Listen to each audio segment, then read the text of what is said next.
شهر رمضان الذي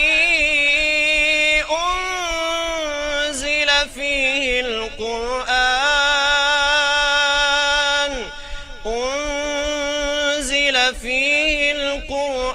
هدى للناس وبينات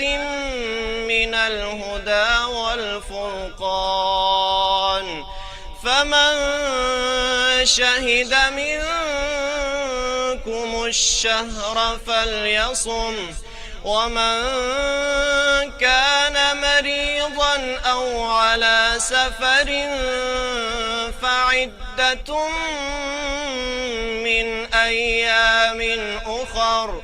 يريد الله بكم اليسر ولا يريد بكم العسر، ولتكملوا العدة ولتكبروا